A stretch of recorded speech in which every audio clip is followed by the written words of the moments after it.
नमस्कार दोस्तों, आज हम बात करना चाहेंगे संघर्ष और चुनौतियों के बारे में। हाँ, हर इंसान के जीवन में चुनौतियाँ, संघर्ष आते रहते हैं और ये आना भी चाहिए। हाँ, ये आना भी चाहिए। इससे हमारी ज़िंदगी जीने की राह मजबूत होती है। आज मैं एक आपको बात बताना चाहूँगा एक किसान की। एक किसान होता है, उसे हमेशा ईश्वर से एक परेशानी होती है। वो हमेशा कहते रहता है, ईश्वर कभी भी बारिश बरसा देते हैं, ज़्यादा बारिश बरसा देते हैं, कभी तूफान भेज देते हैं, कभी ओले गिरा देते हैं, कभी सूखा। हर चीज़ से परेशान रहता था, उससे हमेशा परेशानी होती थी। तो एक दिन ये सब परेशानी से तंग आकर उसने सोचा ईश्वर से प्रार्थना की जाए।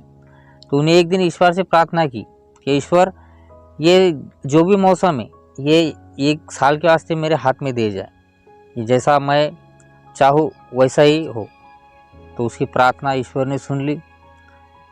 ईश्वर ने मुस्कुराया और कहा, ठीक है, एक साल के लिए मैं तुम्हें ये मौसम तुम्हारे बस में देता हूँ, इसमें मैं एक साल के अंदर कोई दखल अंदाजी नहीं करूँगा। किसान बहुत खुश हुआ, उसे तो न जाने क्या मिल गया, इतना खुश हुआ। दोस्तों, उस साल उन्हें गेहूं की फसल लगाई और जितना उसे गेहूं की फसल को जितना पानी चाहिए था उतनी बारिश बरसाई, जितनी धूप चाहिए थी उतनी ही धूप दी और फसल भी बेहतरीन आने लगी। आज तक ऐसी फसल कभी नहीं आई थी, इतनी अच्छी फसल उग के आई।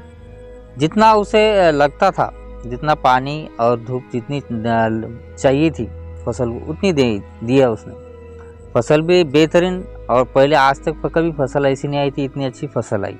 दोस्तों, उन्हें उस फसल को ना कोई आंधी आने दी या कोई तूफान ने आने दिया, कोई ओले नहीं बरसने दिए।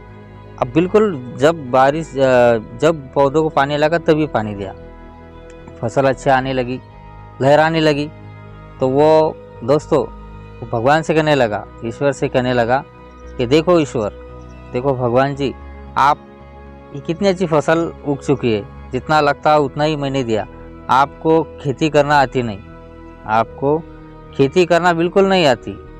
आपने हमारे न जाने कितने साल आपने हमारे बर्बाद कर दिए, नहीं तो हम कितने भंडार लगा देते आज अनाजों के। आपने बहुत साल हमारे बर्बाद कर दिए। वो ईश्वर से ऐसा कहने लगा। तो दोस्तों, कुछ दिन बीत गए, फसल बड़ी हो चुकी थी, किसान की खुशी का भी ठिकाना नहीं था।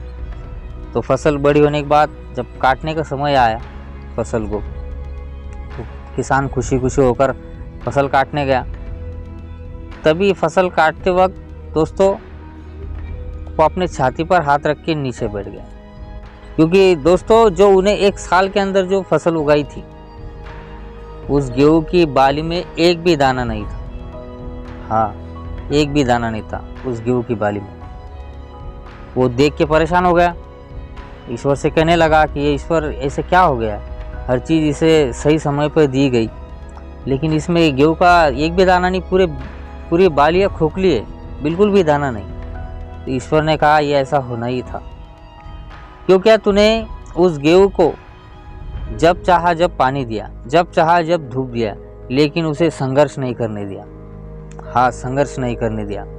दोस्तों, जब तूफान, आंधी, ओले बरसते हैं उस पेड़ को, उस पौधे को, तो वो उस आंधी तूफान में संघर्ष करता है, अपना खड़े रहने की ताकत रखता है।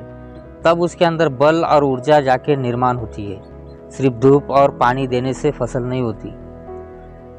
वो आंधी में खड़ा रहता है, उसके अंदर बल तैयार होता है, वो जूझते रहता है उस आंधी को, उस रात के आंधी को जूझता है, उसमें हिलता है, लेकिन अपने बल पे खड़ा रहता है। तभी जाके उसके अंदर ऊर्जा, शक्ति निर्माण होती है, तब जाकर वो परिपूर्ण एक दाना बन पाता है।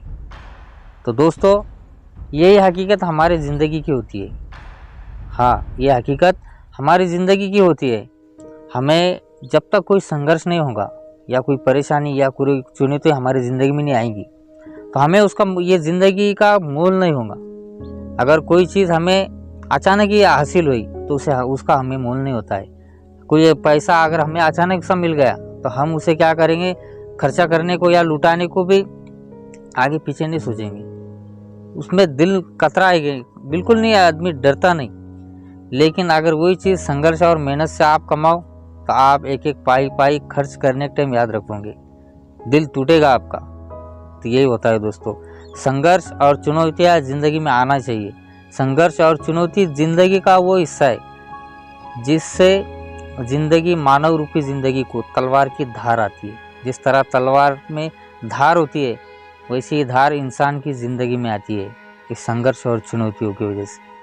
तो दोस्तों, ये मेरी छोटी मोटी बातें अगर आपको अच्छी लगती होंगी तो प्लीज़ मेरे चैनल को लाइक सब्सक्राइब ज़रूर करना।